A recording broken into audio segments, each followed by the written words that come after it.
the weebs or bronies or whatever are Dragon Ball Z fans or whatever that actually. Hey. There's nothing wrong with Dragon Ball Z. No, there's nothing wrong with Dragon Ball Z. But the people who would defend Chris Chan on a jury, nobody defends Chris Chan. Not even Chris Chan. You have to convince them to come out of their house, and I don't think that's going to happen. So you probably will just have to get Christorians. Yeah. Yeah, we should get. I want to get. You know who I would love to get on this show is the meme analysis guy. Do you guys ever watch that channel on YouTube? He's great, Mr. Baltisberger. Oh, good! You saved us from having to talk about Chris Chan more. Yeah, thank you for rescuing us. How are you, my brother? Thank you for coming on the show. I'm good. How are all of y'all? We're doing real well. Doing real well here.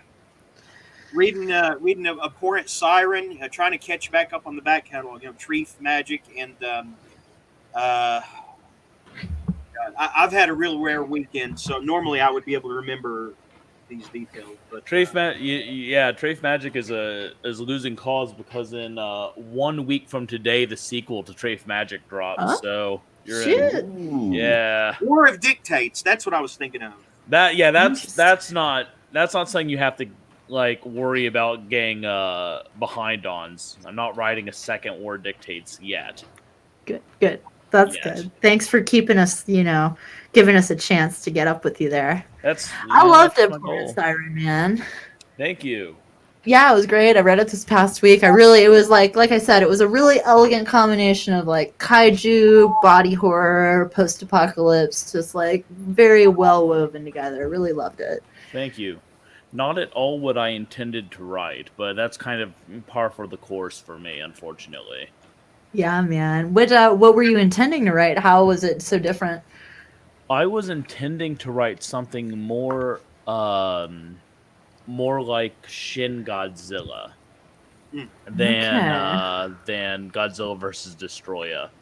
I was planning on writing something that was poignant and kind of claustrophobic and my intention was to be very meaningful. But as often happens when writing, I was in the middle of reading other books and they were boring. Yeah. And I cannot abide being bored. It's my kryptonite. And so what I wanted to do after I came back to Abhorrent Siren is I wanted to make something that wasn't boring. That was my entire intent. Right on. I love that. I mean, that's the way to write. I think it's really important when writers find a book that they don't like, instead of complaining about it, just write a better version of the book if it really bothers you that much, Yeah. That's interesting. So Shin Godzilla was your initial kind of. Have you I know you refer to yourself as the kaiju poet. So I mean, how many of these kinds of stories have you written? Would you say, or? Well, I've written 2 kaiju novella. I've written maybe 20 or 30 kaiju poems or kaiju epic poems. I like kaiju, and what I like about kaiju is usually kind of surprising to people. I have an article in the next Stranger with Friction from St. Rooster Books about what I believe makes a good kaiju movie, and what I consider good and what I don't really consider good. And the funny thing is even the ones that are no, that's bullshit. This is a shitty movie. I love them. I love giant monsters. Oh, the shittier the better. Yeah, I know. See, I was going to ask, what's your favorite kaiju film, and why is it Godzilla versus Mechagodzilla? Okay, so to answer your question, that's my favorite because it was the first VHS I owned, and I wore the tape. I wore the tape out on the. I wore the tape out on the VHS, watching it so often. That's awesome, However, Shin Godzilla is my favorite movie of all time, and it's not other than kind of the practical effects and puppetry, it's not a silly movie. It's not a funny movie. Gojira, 1954's Gojira, not a funny movie, not a bad not movie, at all. but incredible. My favorite weird, kind of stupid Godzilla movie is always going to be Godzilla versus Biollante, followed very closely by Godzilla versus Space Godzilla. Wow. How many kaiju movies would you estimate you've seen in your lifetime? I wouldn't even estimate. I've seen the entire Toho lineup. Wow.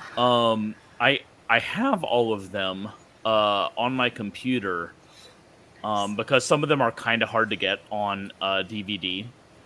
Uh-huh. Oh, there's my Biollante. There's my good girl. That's cool. Kind of resembles One of the best Toho monster designs. Oh, of all time. Like, one of the best. I would argue that Biollante is one of the best designed monsters there is. God, I wish I still had my old Godzilla toys. Oh my god, I had such a collection of cool little Godzilla and King Ghidorah and Mechagodzilla action figures. I had them all, and I just don't know what happened to them. I like the. I don't know if anyone can actually see me right now, but the Shin Godzilla toy We is can kind of Put that Baltisberger There There back we on. go. Put him He's- back on. the Shin Godzilla toy is like his hands are in perfect position to like hold something. So I'll often Nice. put like a little pin in his hand. It's like ah, it's wonderful. It's fucking beautiful. Yeah, It'd be you need a good for mascot. display conventions and stuff. Exactly.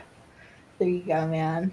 That's really interesting. And so I am interested too because you have these kind of two sides where we actually had another writer of like Jewish horror on recently. So your work has kind which of, one?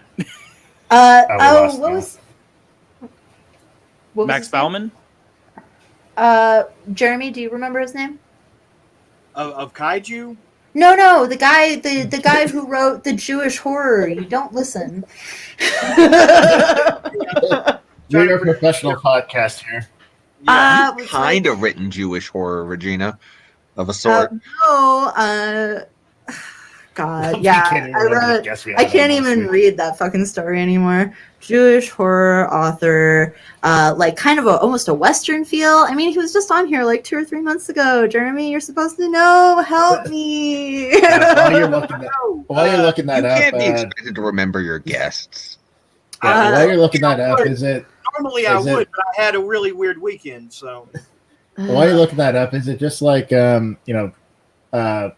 kaiju movies you watch, or do you watch stuff like Ultraman and Super Sentai as well? So I'm not as big of a fan of those styles, but I do. Like I'll throw down some Ultraman. When I was a kid, I watched Power Rangers, which like all the monsters in Power Rangers are fucking kaiju.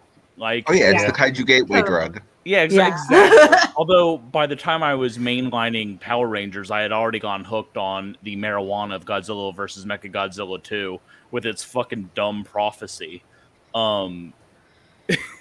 And that's the great thing about these kaiju film. Like, you know, if you want to get in serious, like a deep dark headspace and like drink some whiskey and just stare in anger, be like, the world's fucked. There's kaiju films for that. Yeah. On the other hand, if you just want to like kick back and watch a monkey throw a haymaker at a iguana on top of an aircraft carrier, well, guess what, guys? Good news. There's a fucking movie for that too. Yeah, buddy. Hell yeah. It's such a great genre. I mean, it really is. It's fun too because it's horror you can watch with your family. Yeah, You know? my 8-year-old daughter loves kaiju. Speaking Yeah. of Jewish and Western stuff, though, I gotta tell you, a funny thing that kind of happens to me is occasionally I'll throw a pitch at a publisher. For instance, I wrote a splatter Western for Death's Head Press. oh, Nice. Nice. And I went to Jared, was like, hey, I want to write one of these. And he's like, okay, well, pitch me. And I cut back and was like, hey, I have my pitch ready. He's like, all right, cool. I want to know how you're going to get kaiju in the Old West. And I was like, Jared, I'm not doing a kaiju thing.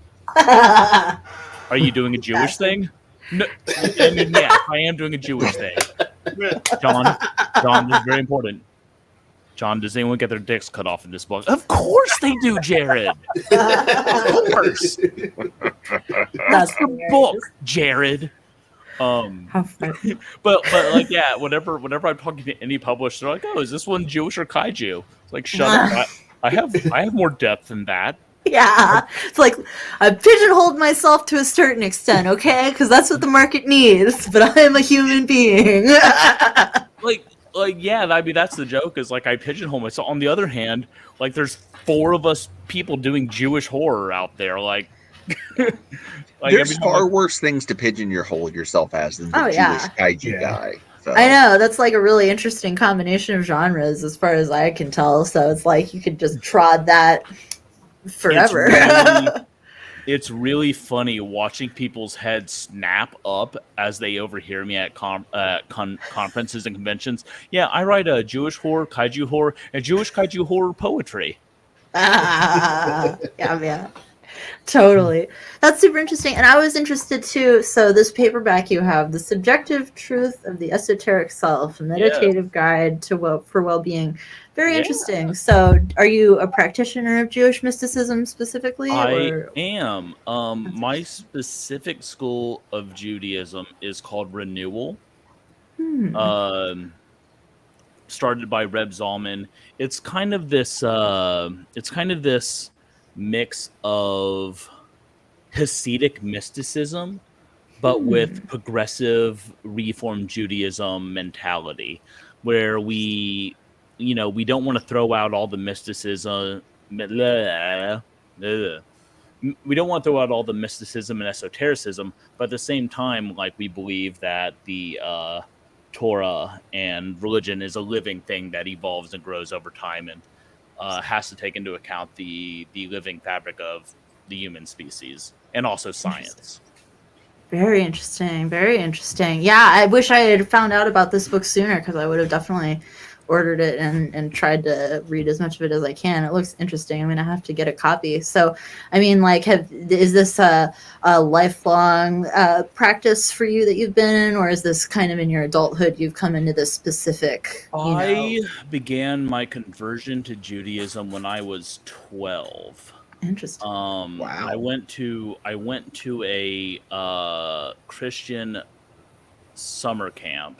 Baptist. I was raised Southern Baptist. Oh man, And, you're giving me flashbacks. I went to a summer camp, and the pastor up there was a fucking asshole. He was saying things to this group of teenagers. I don't know if you know much about teenagers, but they're not like the most loving people in the world. And he's like, God does not love you. God does not need you. And like, I was watching all these teens be like, well, fuck this guy then. Like, I already have parents that don't need or love me. Like, why do I need God? And so I said, okay, well, I need to go in there and be like this religious guy that's like, no, God loves you. Like, that's the whole goddamn point of this whole thing. And I was like, okay, I'm going to start researching this. And the more I researched, I was like, oh, I don't think I'm actually Christian. None of this is sitting very well with me. And I did research and eventually fell into Judaism. And it's been wild. It's been a wild, kind of wacky ride. And part of the thing, to kind of get back to the books, is that the Jewish literary world is bonkers. If you're not writing about the Holocaust or Torah studies, then they don't care. They don't want you. And it's really frustrating because we have all these amazing authors like Maxwell Ian Gold and Max Bauman and Gillian Pollack and like Lucy Leitner, like all these cool Jewish authors doing amazing shit. And I'd assume the other side would be like writing Philip Roth stuff. The crazy thing is that there's a lot of Christians, or maybe they're not Christians, maybe they're just goyim, writing Jewish stories that fucking blow. There's a guy, and man, hey, if you're in the audience, I will give you my address. You come to my house, and I will beat your ass into the asphalt. He writes. I don't know what kind of show you guys run, but this is the kind of show we're running now. Yeah, no, it is. Oh, This is good. the Believe show it. we Go always for run. it. You're right for us. He writes these like, well, I'm usually like on Tommy Clark's show where it's just like I'm ready to throw down at all times. Yeah. No, you fit in perfectly, my man. So he writes these books that are about a Hasidic like detective werewolf, like urban fantasy, but like everything about his character, like he was like, oh man, Hasidic guys have the sidewalks. It'd be funny if that was a werewolf, and the rest is just negative Jewish stereotypes and bullshit. Oh, And Jesus. it's like, you know, man. So it pissed me off. In fact, the reason I started writing Trafe Magic was because Kevin Hearn, the guy who writes the Iron Druid series, had such anti-Semitic bullshit for his like Kabbalah characters that I was like, no, this will not stand. what the hell? To me, it's like too. Kabbalah is such like a. It just fits right in there with all these different universal esoteric truths. So it's like if you know the first thing about Kabbalah, you know that all human beings are the same entity. You know, and so Yeah, it's just it's like very what is Zen. why? It's very Zen Buddhism. I mean, Yes. the thing is, a lot of people that don't know anything about Judaism assume that's Christianity without Jesus, and they're just like, oh, they're the Yeah. same religion. Like, no, dude, No. they're totally not. Yeah. Anyway, You so know, that yeah, Judaism's a big deal for me because it's not a big deal for enough people, and it's kind of this thing where it's like, hey, this religion, this faith, this mythology has been around for 6,000 years. Could we write about something other than the worst 40 of those years? I know. I know. Like, we could still write about the bad shit. There's plenty of bad shit I was other than gonna the say, Shoah. yeah, there's been so much fucking horrible shit that's happened to the Like, Jewish people yeah, during like, the Black like, Plague. I mean, There's plenty of shit. Yeah, I go into the Black Plague was a really hard section to write of War of Dictates. oh man, Really I gotta explore your dark. catalog more. I wanted to ask, like, in addition to like the like, because for me the kaiju genre is so like environmentalism is so foundational behind kaiju. I totally understand what you're saying, but I also humbly disagree. Yeah, well, I was going to ask you kind of where you stand on that and whether you felt like Abhorrent Siren was intended to be like an environmentalist piece or. So, neither of my kaiju books are environmental pieces. Blood and Mud is about the rising acceptance of neo-fascism and anti-Semitic thought in America. Interesting. And Abhorrent Siren is about the opioid epidemic. Oh, interesting, son. The work in progress title of Abhorrent Siren was Opioid Kaiju. And it was wow. It was that until I finished the fucking book, honestly. I get it now. I totally get it. I was wondering because the environmental angle didn't really fully sit right with me. Mm-mm. Now I see. Interesting. The thing with kaiju stories, and this is kind of where I get where people who disagree with me about what makes a good kaiju movie tend to like start to see my point of view when I point this out. Kaiju should never be about giant monsters. Oh no! Yeah. And you're like, oh no, but it shouldn't be about the human drama because that sucked in the legendary films, and it did suck in the legendary films. But it's not because it focused on human drama; it's because it focused on the micro human drama. Kaiju stories have to be macro; they have to be as big as the monsters.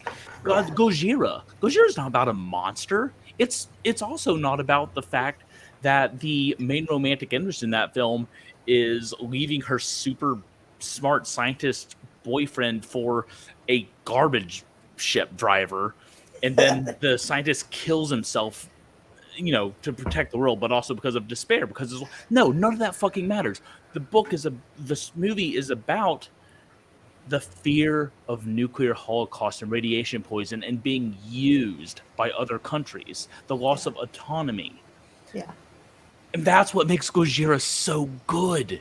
And that's why it's able to sustain why it was able to sustain 30 years of shitty Monster Punch movies between it and the next like super meaningful movie. Totally. Absolutely. I get passionate about Kaiju. I'm sorry. You should. No, I mean, it's like, it's clear to me that you have a great love for this genre, and like you can pick a better person to be writing these stories. You know, I think it's great. Have you, like, I can't really think of any other authors who are doing giant monster stories right now. Have you seen any in the market? I don't think I have. Man, so allow me to throw up love to Carlton Mellick III. His book Big Meat. Because it is also not really about a giant monster, but it is a kaiju story. Yeah, that book, Carlton Mellick III, is one of my favorite authors. He stands alongside like Max Booth III, and sorry, for those of you who can't see, Frank Edler, who's in our audience, just said, "Blood and Mud is gut wrenching." Frank and I exchanged audiobook codes as friends. So like, you review my book, I'll review yours. And his book was super fun and funny and like heartwarming and clever. And he was like, "Hey man, so I need to skip this chapter because it's a bit much." Jesus Christ.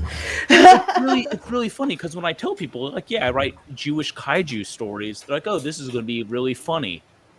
I don't write funny. Regina, how funny was Abhorrent Siren? No, it was not funny. I don't know that I would ever call that book funny. It was definitely, the funniest thing about it was that it was 3 of 4 books I've read in the last month that had to do with people puking on each other during sex. Now, if you could call those characters people. Now, to be fair, Owen, the one who does the puking, he's got a unique position in that Congress.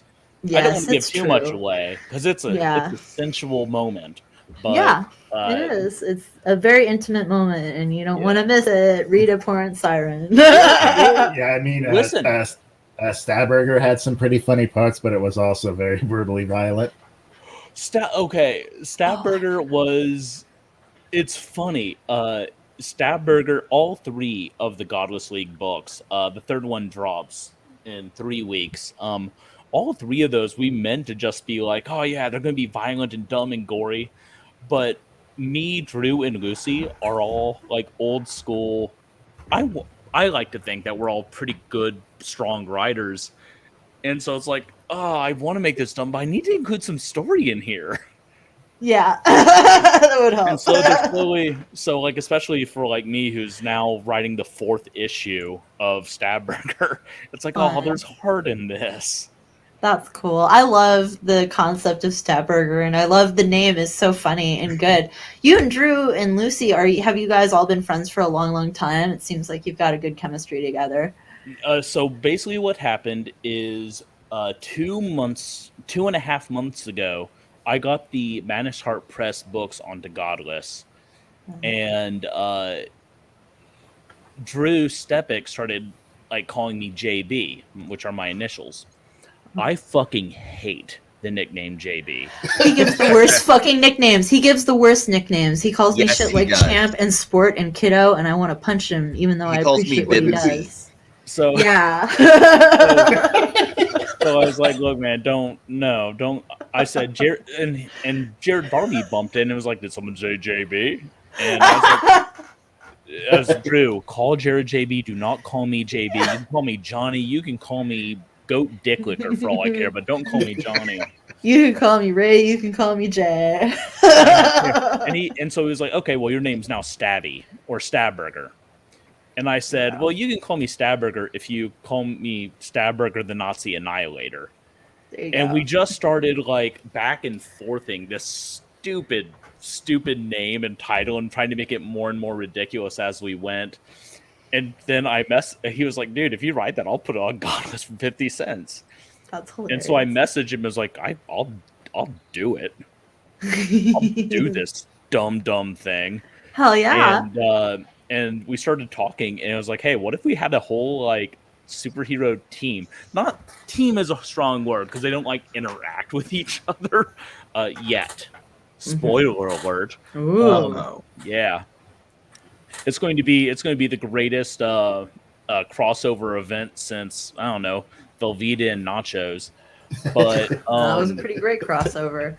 But I want you to that is when I met Drew. I met Drew a month before this thing dropped. That's cool. That's the power of networking, man. It's exactly. like magic. It's been incredible. And it was funny because as I was writing this, like every few minutes I would have to text him whatever dumb shit I just wrote. And there's a lot in Stabburger of dumb shit. and like we would just giggle like school children at each other for a while. Well, and I love that the full title of it is The Crimes and Passions of John Stabburger, which is so fucking funny to me. Like it's like the opening is fucking great. It's he's like stabbing this fat Nazi skinhead, and his original plan is just to remove his gallbladder so he can't eat fatty foods. And by the end, he just decides fuck this and just kills him. I don't know that he was ever going to spare him. Stabberger's a complicated man. No one understands him but his woman.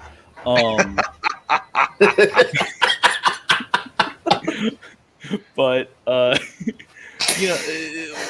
it's fun because I am virulently anti-Nazi, being a Jewish man with a little Jewish girl, and back when there were people like marching around with swastikas, I made a comment of like, if you come near me or my daughter with a swastika, like I'm going to assume that's a death threat, and I will act accordingly. And I had friends that were like, John, you don't go to their level. No. You come at me with a swastika, I come at you with a machete. It's very simple math. Yeah. And so I've wanted to write this, like I basically wanted to write Nazi murder porn for the last like 7 years. But like I'm not a bizarro writer. Like I write these dark Jewish mysticism, but where's the outlet for me to write just a book of someone going around killing Nazis all day? Yeah. And then Where's Drew the platform? just dropped into my lap. So I'm very happy. And Drew's an incredible person to work with. I just want to shout out Godless real quick because it's really changed the face of indie horror in just a few months. Like I know Regina, you're in this boat with me where like it's very suddenly where we can just like say, hey, I've written this crazy thing. Let's give it somewhere where people will see it, and the people who want that kind of shit will buy it. And it's really been such a boon. Yeah, it's to me, it's like Jeremy was saying a couple of weeks ago that horror is for normies now, and it is. Horror novels really are for normies, and it's Godless is so great because it's a place to go for real horror. Like, if you really want to read some fucked up, horrible shit that you won't be able to get out of your head, and that's really going to sit with you. Like we were talking about these Bruce Cavill stories earlier. I don't know if you ever read these when you were a kid, John. But these were like some of the benchmark fucking horror stories for us. And it's like, you can't find that in the market, in the mainstream right now. And it's like, I'm so grateful to Godless. And the app is doing so well. Be sure to download the app if you haven't. Yeah. Also, can we talk about the strata of horror real quick?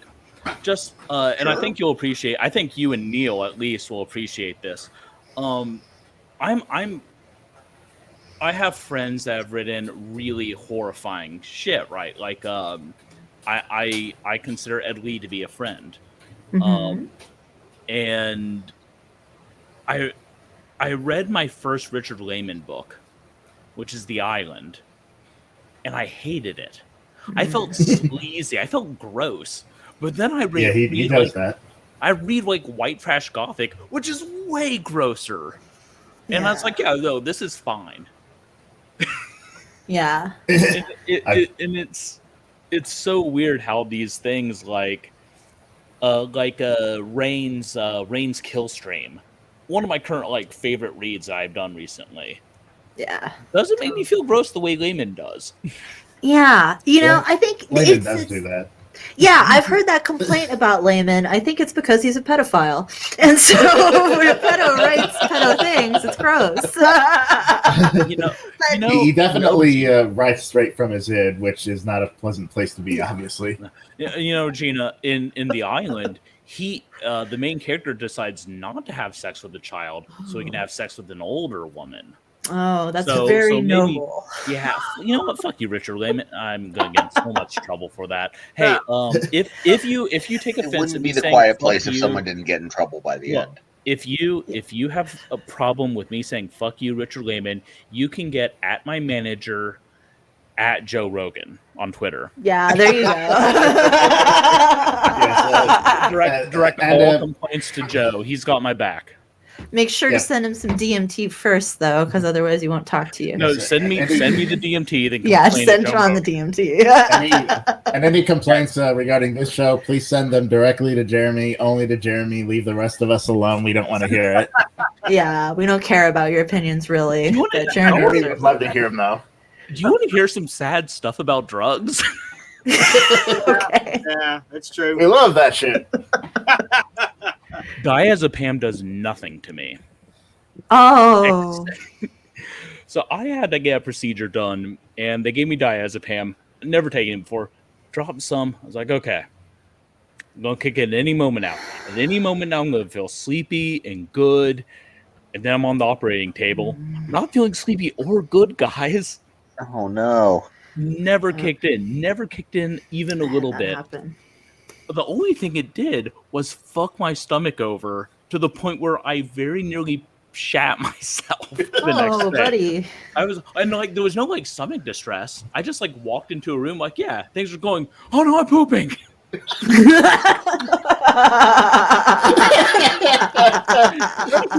not really a sad thing about drugs as much as it's a sad thing about poop. Yes, it's just sad. I didn't get the feeling good part that I was supposed to get. I had that happen to me one time too. I had a procedure where they were supposed to inject me with a benzo, and the nurse is sticking me here. Finally, she has the doctor in and tried it. She stuck it in me 7 times. And then she had the doctor come in and put the needle in the back of my hand. And I watched the benzo pool in a big circle in the back of my hand because he also missed the vein. And then I went through the procedure completely anesthetized it all. And it was horrible. But I will say I had a biopsy last week and it's fine. It's benign. But It was the first time I was ever properly numbed during a procedure. I was like, yay, doctor. Props, man. It makes such a fucking difference when you can't feel the horrible agony. I don't like it. I decided, though, I am going to send the doctor that worked on me a copy of Ryan Harding's Genital Grinder. There you go. Oh, I know what kind of procedure you had. It's a secret that no one will figure out. I made that joke to the doctor, and he's like, "Oh, I'll read it if you send it. Will you?" Yeah, will you? Will you really? Yeah. I don't know. And look, working in extreme as we tend to do, or even I'm not so much extreme. I'm a splatter punk, right? Yeah. But people are like, "Oh, horror! I love horror." Okay, read this. Oh no! What's wrong with you? I was expecting a ghost. Oh no! Not unless you count the rape ghost that's made of razor wire. Yeah. Not one of those.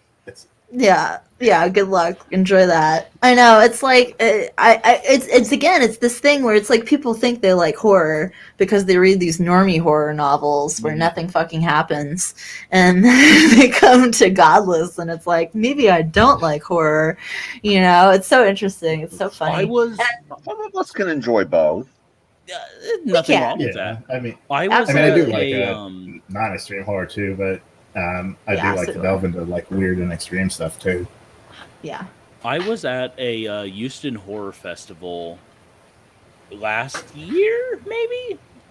No, right before, right as summer was kicking off. I was gonna say probably not last year. Yeah. Yeah. Wah, wah. Anyway, right as summer was about to kick off here, and we're setting up, and this young, really hip black woman walks into our little tent, is looking around, looks at me, goes, So, I found a book at another event called Dead Inside. Oh gosh. I've never read anything like it, but I really want to find more of that sort of thing. And it was like, lady, I put on my Willy Wonka hat. Yeah, I was gonna say, grab come my with cane. me, and we'll see. Yeah, exactly. Disemboweled victims. Exactly. We got her. I gave her War of Dictates and Extinction Peak by Lucas Van Gum. So nice. There you go. There's no earthly way of knowing where the boat is going. Mm-hmm. Yeah, That's true. exactly. It's interesting. You're on TikTok now too, right? Along with all Lord, these. yeah, unfortunately. Yeah. All you assholes. Well, I've deleted it. I mean, I Did you personally really? think that. Oh, you did? Yeah, I got rid of it. I couldn't handle it. I'm having some success. Because I have so much short horror poetry that I can slam out, and I record those with me either cuddling a bulldog or holding a snake, and people are like, "Oh, it's an animal." Like, great, did my job. Look, I hate all the marketing stuff. I really do, but I'm also a publisher. No, it's important. And like I have to. I owe it to all of the authors I represent and everyone I publish, and I owe it to my own brand as an author to not ignore any publishing tools, especially when someone goes viral on TikTok and sells 6,000 fucking copies of a book in a weekend. Like, I know. It's just, to me, it's one of those things where it's like a slot machine at a casino, where it's like you see the one guy down here get a $10,000 win. And then what are you going to do? You're going to spend your whole $500 you brought to the casino with you that day, hoping to get the same result. And I just don't half of your books have big-breasted elf women on them? Yeah, but you know, okay, it's more like, than half of mine. It's so much time for me to use this app that it's like, why? It's not worth it. You know, I love marketing. I don't agree with, like, there's such a stereotype where all authors feel obligated to say, I hate marketing. I just hate it, but buy my book. And it's like, I love it. I love marketing. I like designing things. I like coming up with ideas. I love doing market research and finding out, like, Neil, did you listen to the podcast last week where Atlas talked about how, like, truckers are a big consumer of audiobooks in our genre? Yes. Like, that's such a good, like, that's the kind of detail that I really want. I love that shit, you know? I love marketing. And that. Yeah, I think it's great to know. Long-haul truckers, man. They love their fantasy worlds and their elf movies. Yeah, Neil, I gotta tell you, every time I see, we're not friends on Facebook, because every time I see your profile picture on Facebook, I have to look over my shoulder and be like, my wife is going to see this. Soon I'm looking at pornography. That's exactly what I'm going for, my man. She just threw something at me. So funny. I see it in, like, the people you may know, and I'm like, nope, that's Neil Bimba. I'm not. Nope. Mm-mm. Yep, not his friend. Don't know him. Never talked to him. Don't know the man. Mm-mm. Well, you just got a friend request from me, brother. So. Yeah, he added me, not the other way around. It just came through too. Son of a bitch. Damn. Keep your big sweaty elf to yourself. But you know, the thing with TikTok is, I kind of understand that, because the last TikTok I posted, maybe the second funniest one of all time, and all of you are sleeping on it. I'd look, but I deleted it. You know, it's too much time. It's a time versus reward thing, and it's like you can put. Basically, I think what's better is to form relationships with bloggers who have this app already and who already have an audience, and let them do the pushing for you. You know? No, look, it's always better to find someone with an audience who you can springboard off. A good example, my Abhorrent Siren book sales were doing okay. They're doing okay. Daniel Volpe said, I'm going to read this book next on Facebook. Tripled my sales the next day. Because he has a bigger audience than me, which, bless the kid, it drives me crazy. Yeah. Well, you're getting there. I mean, you're with the way Abhorrent Siren is hitting with people reminds me a lot of the way Billy Silver hit with people. So I wouldn't be surprised if in about 6 months, you had a much larger audience than Well, you do now. let me say 2 announcements, if I may. This will be the first time I'm saying this in a big place. Whoop, whoop. So there's a new horror publisher kind of on the scene. Everyone's kind of leery about it, which is completely understandable. Raventail, which is a imprint of Dusty Saddle Productions. Everyone's pretty nervous about it because we don't know much and they're new and we don't know what's going to happen. I have signed a 6-book series deal with them. Ooh, Which should be dropping. Which is I am doing a horror sci-fi setting. That's my favorite. It's I think it's some of my best prose. We'll see how it goes, but I'm very excited about it, and I'm excited. Dude. I'm excited because it's a new publisher. Their CEO is based in the UK. I'm hoping to get some UK fans out there. It's not easy to cross that divide. The other announcement is with St. Rooster Books, who have published Abhorrent Siren.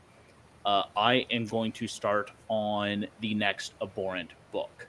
Yay! It's not going to quite be like a sequential series, but it's going to be events happening during the Abhorrent event. Interesting. Neat. Cool. The next one will be a little bit more claustrophobic. And I'm really looking forward to it. It may be closer to what I was envisioning for what Abhorrent Siren turned into. But so those are my 2 announcements. I got a sci-fi series drop later this year, and Abhorrent Siren, which will obviously the first book drop this year, but it's going to be a series or maybe a collection is a better word, and that world will be expanded next year. Interesting. Nice. So exciting to hear that. 6-volume sci-fi horror series. That's I'm awesome. gonna go change my pants. Yeah, man. It should be good. I am slowly making it more gritty and more sexy. I'm attempting to. I have you. Oh, the camera's not going to... There we go. There you go. I bought this not too long ago. Funny. Because I don't know shit about writing sex. Just read it. You just gotta read Desaid and Anais Nin and call it a day, baby. See, unfortunately, I've been reading like Pierce Anthony and Stephen King sex scenes, and it's bad. It's a bad scene. Speaking of pedophiles. Yeah, I know. 10-year-old Pierce fucking Anthony, man. Yeah, I grew up on this. How precious was that while? I think he called that one. That was like it was like a memoir of one of his experiences, right? Ugh. Oh man, man! I grew up on the Xanth. I grew up on the Xanth series. Like that's same. Xanth is what got Ogre. Book 5 of the Xanth series is what got me reading. And then I read Firefly, and I was like, you know what? Maybe I'm done with Pierce Anthony. Actually, maybe I never need to read again. Maybe reading is dead. Actually, I think I don't know if any of you will understand this. I hope you do. When I was 13. My grandfather bought me a book at HEB. That book looked like a horror novel about Christmas. And again, at HEB. That book was Santa Steps Out. Oh, yeah. I remember reading there was like a huge controversy about that being in grocery stores because apparently of how obscene it is. The guy who wrote the Degenerate Santa Claus novels or whatever, what was his name? You said Robert Devereaux, I think. Yes, Robert Devereaux. Yeah, the Santa Claus. So that was published through Rose. Rose is publishing her now, or him now. Well, yeah. What was that like? It was like almost like the last scion of mass market horror. They were published like Ed Lee, Brian Keene, Leisure Books. Yeah, that's who that was. Yeah. They it's kind of weird to consider that book used to be a mass market book in grocery stores. Bizarre. And I read it. I read that, and then I was like, "Sure, I'll keep reading." I can imagine What that in book would the world? Wait, I'm sorry. looking The this Tooth Fairy book does up on what? Goodreads. I'm like, what? Dude, you That have was in the you grocery have store next to like the Archie comics. like there are scenes in there that I would like describe to someone. They'd be like, "Oh, that's probably from Dead Inside." No, that's from a book you could buy at HE That's I wish you could buy Dead crazy. Inside at HEB. You could buy this at Piggly Wiggly's. That's so fucking funny. Well, it's definitely been added to my list on Goodreads. So I thank had that you on for Kindle that. for a while, but I still need to read it. The That's so Losers funny. Club and it. I think that Stephen King kind of got a pass on writing that, but it still has questions, and I'm not a big fan. Well, no, I didn't. I'm gonna mean blame King this when on I the said that. cocaine. I meant Piers Anthony when I said that. Like Piers 100%. Anthony. Well, no, Yes. but it's King as well, and I mean that is kind of fucked up. That basically they all gangbanged this one girl in their club, right? That basically what. That's the kind of You're decision focusing that on the wrong happens. one. It's You're the, focusing it's on the the kind wrong of one, decision. Yeah, that's it's just what like a happens when one-off you thing don't for know King. what's going to happen No, next. it's not a one-off thing, and that's why he's focusing on the wrong one. Oh. Really? Wait, That's what? the only one I remember. I wrote a article a while back on my blog www.kaijupoet.com called it was identifying the author by the weird dicks. Where I talk about different authors and how they utilize mutilated and weird penises in their literature. And I mentioned, like, if the penis is way too young but not actually described, it's probably Stephen King.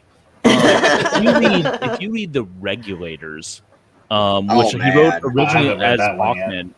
Bachman, one of the first scenes in the book is the demon that is sorry, my titles make me laugh. Is a demon possessing a little boy, being pissed off that he can't get his little boy host to have sex with his own mother. What? Like, and it's like, hey, What? Steven, are you okay? No, he was on a lot of cocaine for a really long time, and I don't think he is okay, honestly. You go through all that trouble, and then right at the finish line, you stumble. Oh yeah. Now that I think about it, If the there's grandma that, is being stuck in some holes in a corpse, you're reading Chandler Morrison. there's that kind of weird conversation in The Long Walk where the guy talks about how his little brother really likes getting enemas from his mom. Oh. What the fuck? Yeah, What? Stephen King has some fucked up shit going on. He does. Oh, okay. Now, Yeah. I want to point out that I wrote this article mostly to give love to my friends in the scene, like Max Booth III, Lucas Mangum. Like, I know nearly all of these authors other than like Stephen King and Clive Barker. I think might be the only two people there I haven't at least shared some words with or published.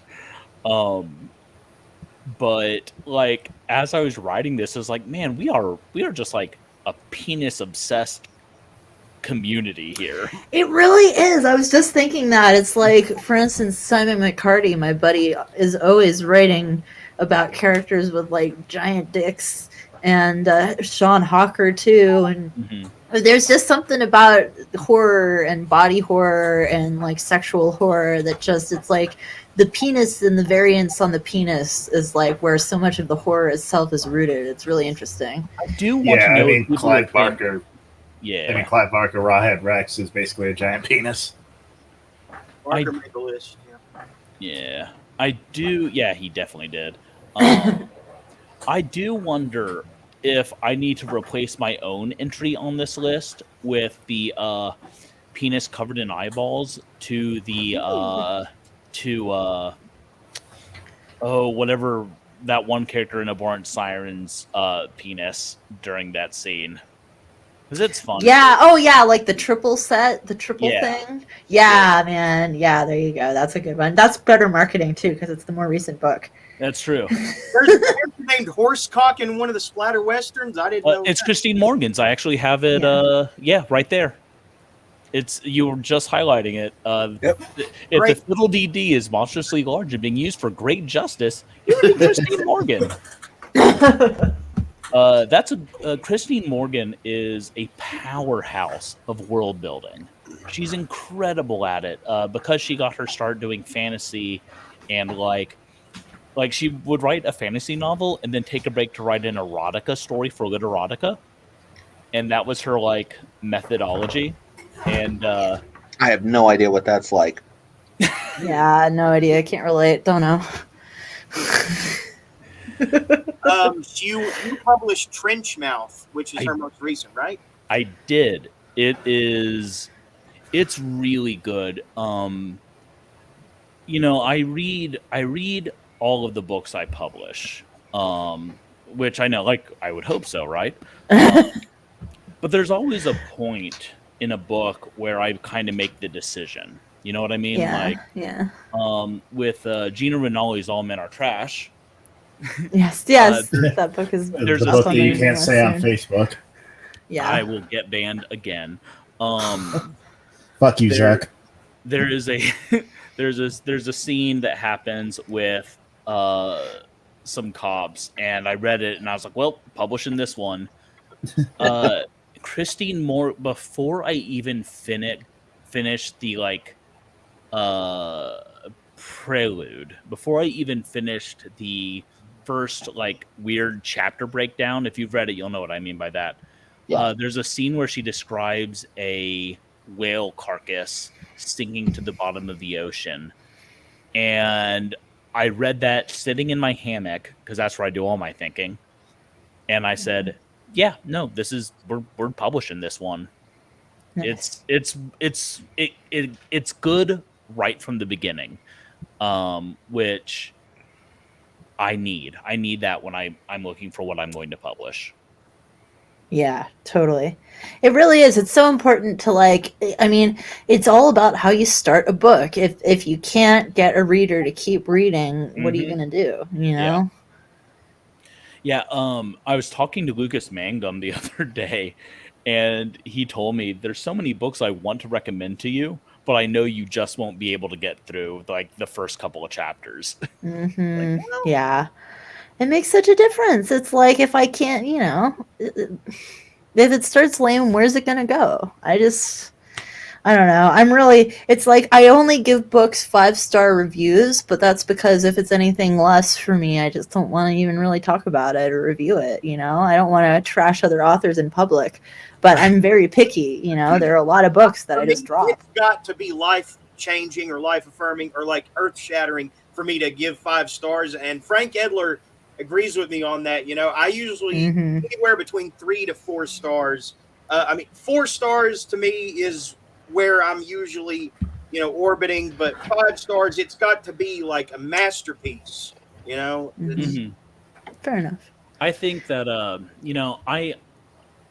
reviews are weird things for me. Sometimes I get, I have a very good streak with reviews. I'm very happy with what I have. Occasionally I get a lot of 4-star reviews. I get some 3-star reviews. The 3-star reviews are wonderful to me, not because I want 3 stars. I always I want 5. I want them 5 stars. 3-star reviews tend to tell me what they didn't like, and it tells me what I need to work on.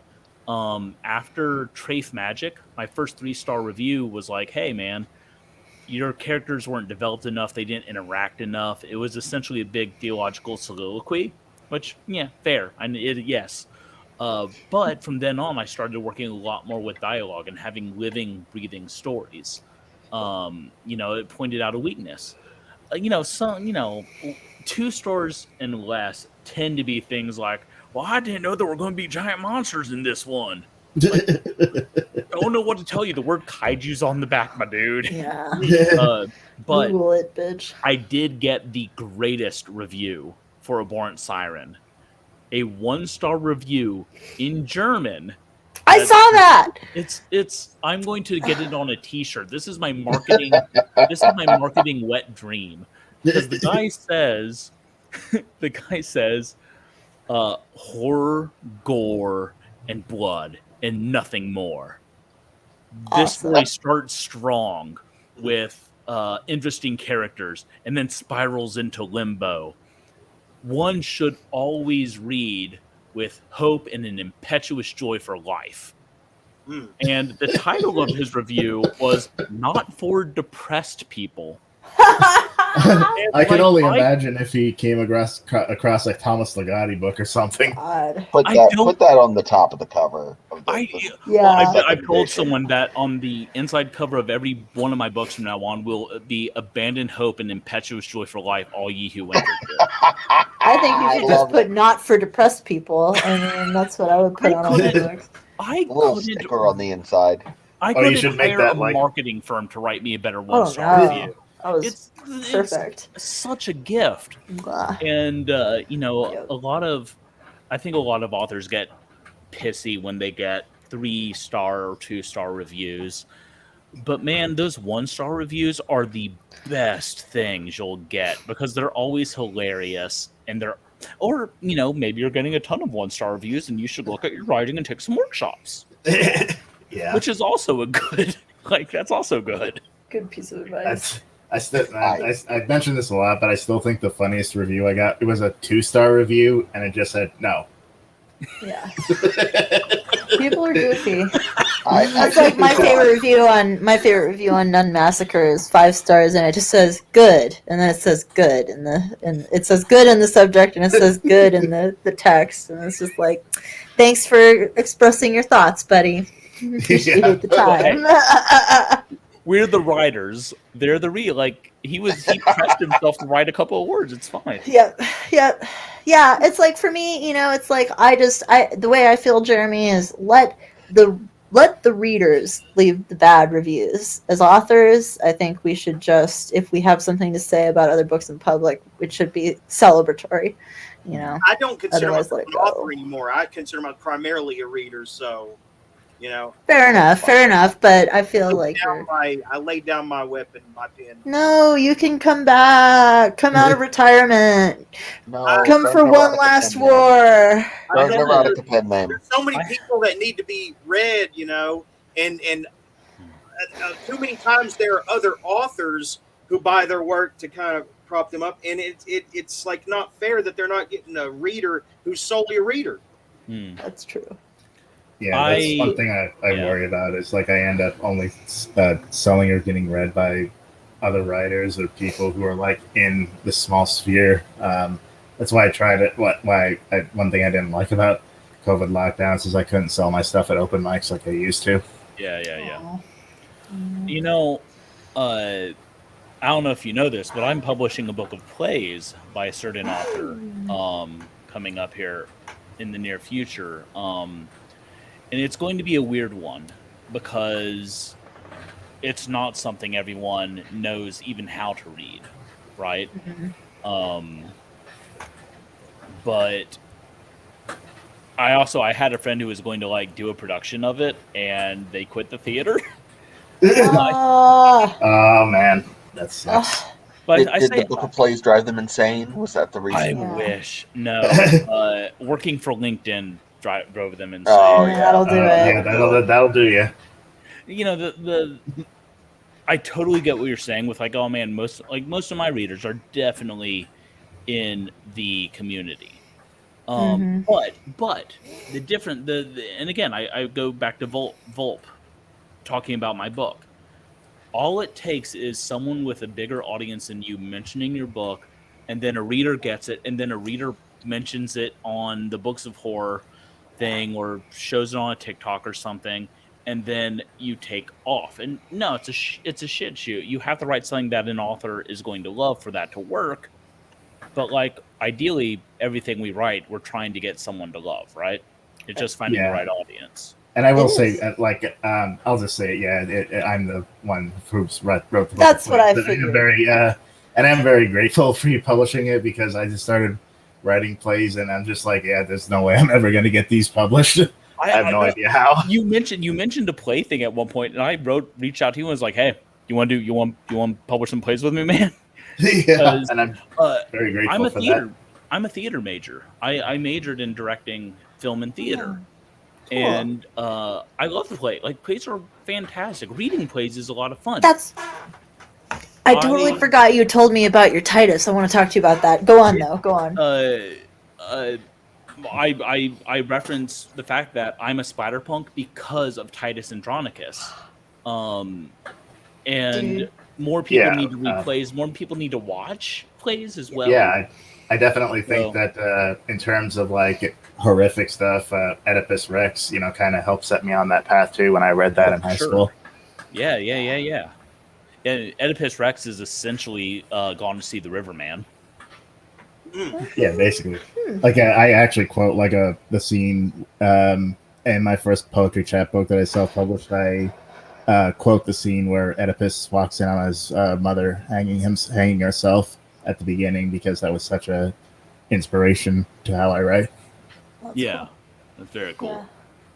No, man, I love Titus Andronicus. It's so good, and people won't do it. And it's like, why? Because there's a rape in it, and all these fucking theaters around here are really super sensitive and don't want to have any problematic things, or if they've got a problematic thing in a Shakespeare play, they want to try to wiggle around it. So, like, what they did with Henry I think Henry the Sixth, is they, like, collapsed it into 2 instead of 3, and then they're utilizing another, like, an out of area company to come in, and they're doing an all-female version of Henry VI. But what do they do for the all-female version is cut the parts of Joan d'Arc. So it's like a tiny little cameo she gets in the first one, and then it's just like a bunch of boring fucking political stuff between a bunch of women, and the characters were never women, and it's just, I hate it. But what chills me to the bone is that the same company who massacred my boy also has a Titus Andronicus that's all females like that, and I'm like, I don't want that. It's about the cycle of violence, and to me, when you and specifically violence against women, and when you make it the whole thing is about just women on women, it's like, to me, that's not. It's about a woman orchestrating revenge through her sons against another man's daughter, and this causes more revenge, and it's a messy cycle. And I feel to me, it's such a rarely done play. I just want to see it done. So I am extremely left leaning in most things. Me too. But my opinion is that art that doesn't make you uncomfortable is worthless art. Exactly. And a lot of people are like, oh, Titus Andronicus is the least, like, beautiful. Fuck your beauty. No. It could be beautiful. You could do it in, like, this horrible way, like, where it's just, you could make it beautiful and, like, make it uncomfortable. Aaron the Moore, I'll tell you that much. Yeah. The creative director at that theater was extremely toxic. And part of his rule was that if you direct a play, you had to play the lead character. Which, if you know anything about directing, you don't. If you're directing, you're not in the play. You don't do that. You need to be in the audience, seeing how it looks. Anyway, and I was like, no, dude, I'm not doing that. No, you have to. I'm not doing that. Well, you have to do something. I was like, okay. And so I gave myself, like, the smallest role play. Because I was like, I'll be the brother I'll be Bassianus because I want to base anus. Thank you so much for laughing at my butt joke. And finally, full of butt jokes. Oh man, the anus play. Finally, we got it down to me playing Lucius, which is still like a gigantic role for someone who's directing. Yeah. But there's a scene where Aaron the Moore gives one of the greatest villain speeches in all of Shakespeare, in my opinion, where he's recounting his crimes. Yeah. And we have this, like, 6-7. Imagine Wrath James White, essentially. It's Wrath James White shirtless, drenched in oil, with a heavy, I think Gina just screamed, with a heavy Jamaican accent. And he jumps down and he's got me like strangling me against his chest. And my grandmother, my poor 80-year-old racist grandmother, is in the front row watching this chocolate Adonis murder me. Like, don't look down, Granny. I'm enjoying this a little too much. So it was beautiful in a way. No, I feel like the aesthetics of Lucrezia's, dehanding and the removal of her tongue. I mean, I seem to recall Julie reading Taymor's about version of that is breathtaking. Is that the version where she comes out with the ribbons? Yes. Yeah, that's what I thought. I've read about that, and I haven't gotten a chance to see it, but I want to very much. Go as soon as you can. It's amazing production. I got to see her production of M. Butterfly in New York when it was running, like in 2017 or 2018, and what a director! She just has such an amazing creative vision and a way of expressing these scenes in these moments that's just like so, like the perfect combination of abstraction but also representation. It's just like, I love it. I love her. Beautiful. Yeah. I love Titus. Macbeth is great too. I wish they would do Titus here. They were so close to doing Titus, and then the fucking pandemic happened, and I feel like they're going to use any excuse they can to get out of it because it's like they won't do the Taming of the Shrew very often either. And it's not my favorite Shakespeare, but it's one I'd like to see because it's a big one in the canon. So I hope they'll do a straightforward one. I started writing a horror take on Macbeth.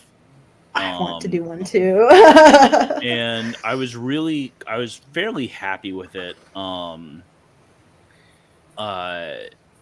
But then I got to writing Abhorrent Siren, and I was just like, I need to ride this wave, and like now it's like, okay, I have time again. But I do need to write.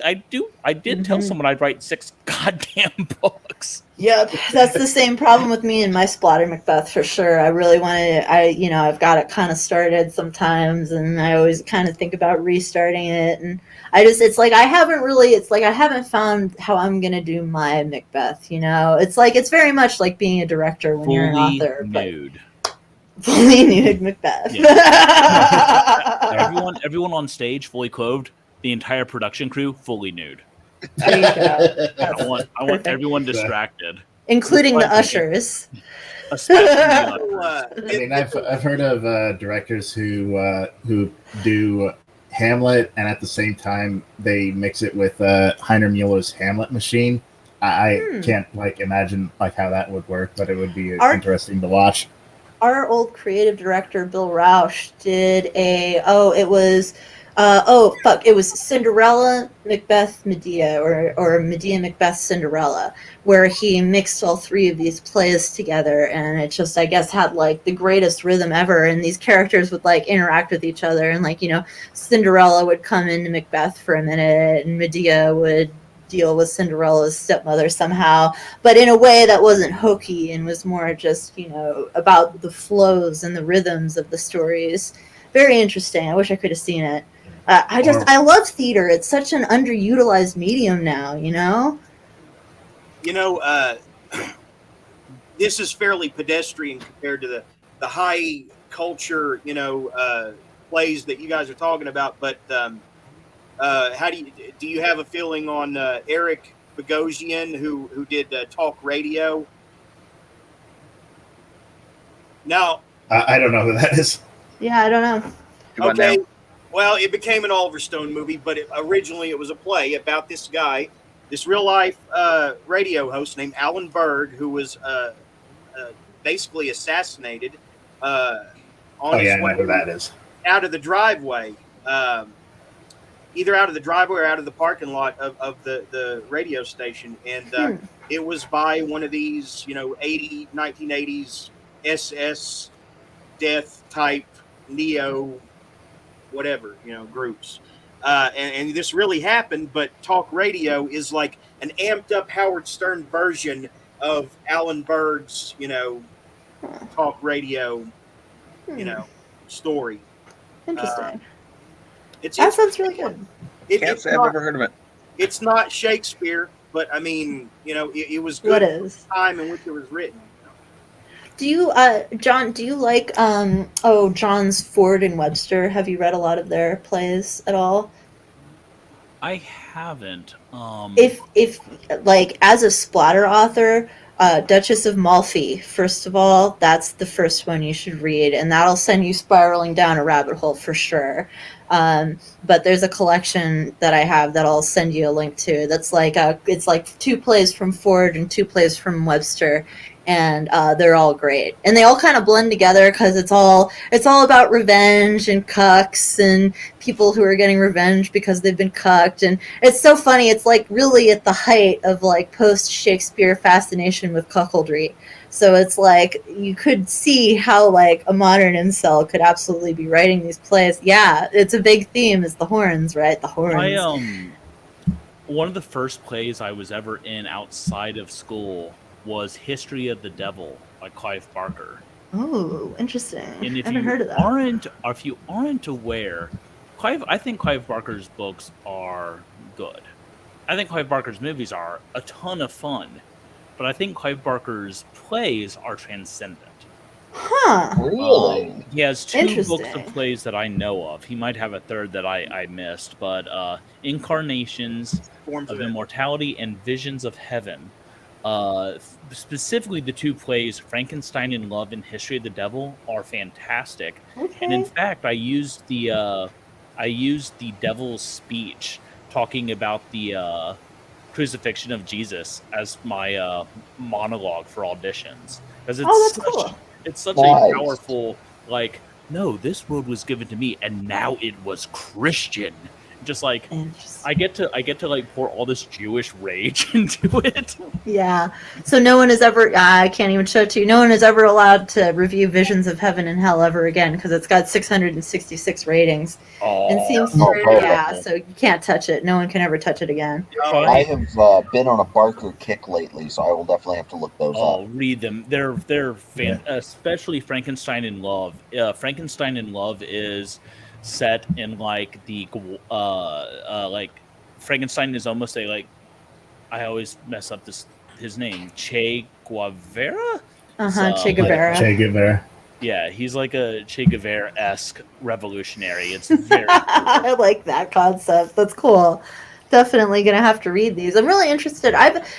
This is an embarrassment I brought up on the show once before, but I actually haven't read anything by Clive Barker. So maybe I'll check out his plays first. I think that'll be a good way to get in. He does. There's an author reading where he reads the Hellbound Heart, which is the like Hellraiser short story. He does an okay, except if you've ever watched Hellraiser, and then like his like buzzing drone for Pinhead is just like no sir. You get Doug Bradley in here and you do it right. Yeah, totally. You'll tear your soul apart. It's not the same. No. I haven't read the novella yet, but isn't Pinhead in the novella supposed to be more androgynous? Androgynous. That they're not really sure of his gender because of how mutilated he is. Yeah, no, for sure, absolutely. But I think that Doug Bradley and most of the actors who have played Pinhead since have done a fantastic job with it. I got a chance to meet Paul. He was, I can't remember the fucking movie. Hellraiser Revelations, I think. Oh man, the newer That's no good though, right? I mean, no, the middle one, Judgment. Hellraiser Judgment is the one that he is from, and I think he did a fine job. I will tell you, Scarlet Gospels, as a longtime Hellraiser fan, made me so sad.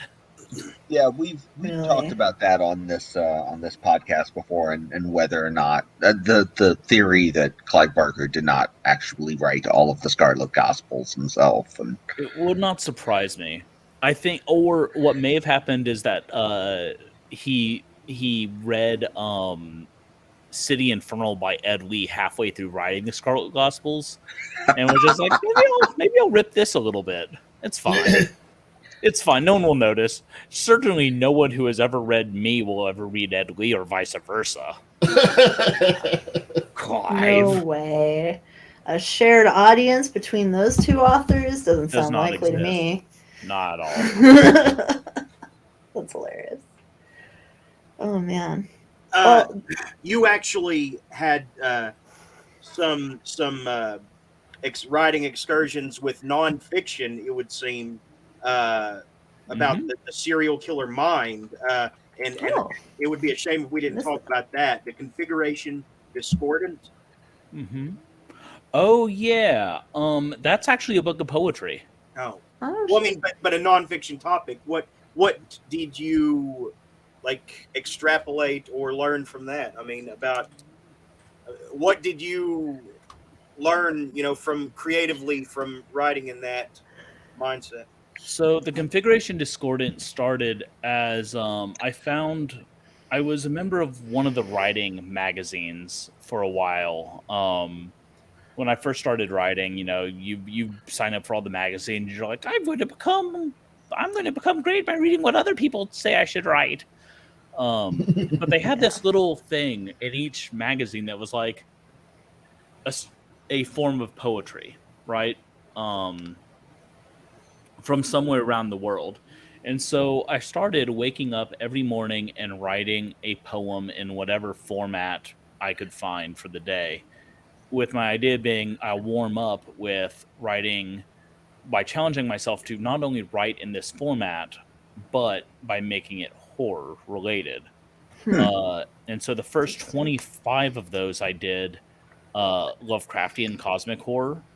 Hmm. Um, and for the next one, I really wanted to do slashers and serial killers. Ooh, yeah, The good. first one that was Shards of Shattered Sentiments. It was, yes, Shards of Shattered Sentiments, which is out of Yeah. print. You can't get that anymore. Yeah. And the I second do have one, a copy of that. I think when I bought stuff at the yeah, I last probably, Killer Con, yeah, I included sent that. everything else I had out, like, as I just threw those in as freebies, which I saw on Amazon. Someone was selling a copy of it for $300. Wow, we So if I really need money, I can just flip it there. Yeah, you da. Godspeed. And so the second one was all about that serial killers. That was In Service of Slaughter. And then I decided I wanted to do this collection. So it's 100 poems in 76 or 77 different forms of poetry. Wow. Wow. Interesting. With the focus on insanity and Lovecraft, the focus on slashers and serial killers. The third section is a 25 poem long epic thing about kaiju attacking Texas, Nice. that are all named after Aztec gods. Cool. Hell yes. Nice. Awesome. So Quetzalcoatl was kind of the big bad evil that the other two are Cool. fighting against. There's an Ibera crawfish, like a crawdad that comes out of the Gulf of Texas, and Nice. a salamander that is not abhorrent. I was gonna say, It's not the same. It's not the same salamander. I Yeah. promise. She's Yeah. the good mother goddess that's protecting humanity. But Cool. Texas is destroyed, That's awesome. especially Rainy Street in Austin, Texas. Because fuck you, Rainy Street. Again, if you love Rainy Street and you live in Austin, you have problems with what I'm saying. Just again, talk to my manager at Joe Rogan. Or direct all complaints to Jeremy. Yes. Jeremy, give your email so people can email your complaints. Who will then send it on to my manager. And get you your address. Yeah. Yeah. So And that was my first. This book, The Configuration Discordant, was my very first published book that I didn't self-publish. Cool. Very cool. I like it. I think it's good. It's nowhere near the effort that went into War of Dictates, which has a lot more real world research in it, honestly. Interesting. Very interesting. Because there's a point where it crosses over in War Dictates. It crosses over from biblical history to real world history. Mostly like the Crusades and the Black Plague and the Pogroms, and I wanted to connect all of those with real history and real places and real times and things that happened. And it was a dark project. Interesting. It sounds like it. Sounds like it, definitely. Yeah. Very interesting. Who is who's your favorite poet? Just out of curiosity, just coming in there. Man, I am a really big fan of Langston Hughes. I was a really big fan of E.E. Cummings in high school, but I'm going to be completely honest with you. It's probably Del the Funky Homo Sapien. If you read War Dictates, you'll notice that my verse is very similar to trash talk hip hop. And that's because I'm more influenced by like the Jizza and Wu-Tang and hip hoppers. That's cool. Do you like August Wilson's work at all? Have you read his plays? I don't think I have. I think you would really like them. I feel like he's influenced by kind of the poetry of jazz and blues a little bit the way he writes. Oh man, I was just in New Orleans with my wife, and cool. I went to the Jazz Museum and I touched Fats Domino's piano, and it nearly brought me to tears. That's cool, dude. Man, I want to go to New Orleans. It's such a cool place. We'll go. We need to do like a big horror family trip somewhere, and make Drew pay for it. Yeah, there you go. Good idea. There you go. We paid for Godless. We're doing blood, research sweat, and other bodily fluids into Godless. We can stick him with the bill on the grounds that we're doing research into the darkness of the human soul. There you go. Y'all remember I'm not a publisher, right? Whatever, Drew, just pay the bill, fucker. You got yourself into this mess, old man. You'll be the producer. Yeah. So Godless has not really has it been a force at conventions yet? I know conventions are kind of still. No, it's just started in March. It's going to be really interesting, Jeremy, because Drew isn't a publisher. Godless isn't a publisher. It's just a distributor that really helps. It's a storefront. It's like Amazon. Except that he does help us a lot more than Amazon ever will. Yeah. Obviously, and gives us Drew better royalties than Amazon ever will. And Drew is Bizarro Amazon evil in more ways than one. However, Drew isn't an evil vampire. Like the fucking Scumbags Burn in Hell series. Sure. Bloodbound Books is, I believe, going to work with him to get those into a physical format so that people can enjoy those.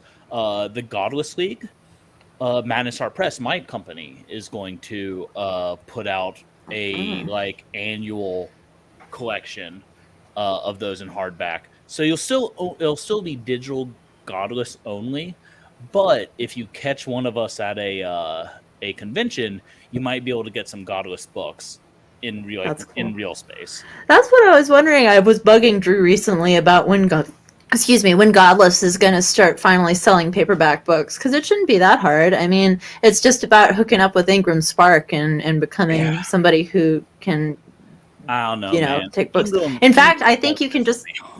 What's that? Ingram Spark has been pissing me off lately. Really? As a publisher, not as much as an author, but as a publisher, we published Susan Snyder's Encyclopedia Sharksploitanica. If any of you have picked it up, It's brilliant. It's so good. Interesting. But it's full. It's the first book we've done that's just full of pictures.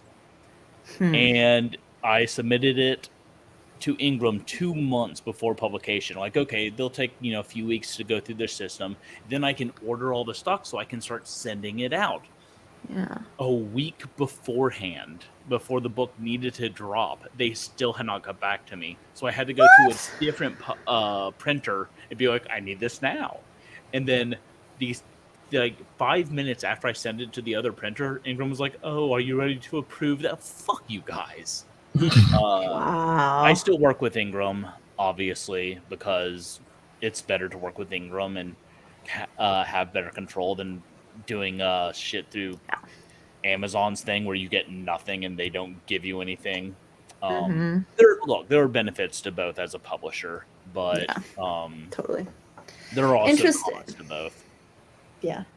That's interesting. That's good to know about because I've got a series that I'm probably going to have illustrations for eventually, and so it's good to know that I'm going to be looking at a pain in the ass like that potentially. It depends on how many. If you're talking like mostly illustrated, yeah, it can be kind of hard. But it could have also been the fact that all the pictures in the book were like copywritten material because they're movie posters. Of course, I see. Okay. Yeah. So again, there's lots of different varieties. I would just say if you're going through Ingram, the first time, make sure you have plenty of runway in case they do drag their feet. After the first time, you should know what to expect. Yeah. Yeah, I've had good fortune with them in terms of my regular books, although I've been a little annoyed with them too because I go through the Independent Publishers Bureau of America or whatever for their discount code. And because little shits have been sharing the discount code, now they've had to limit it.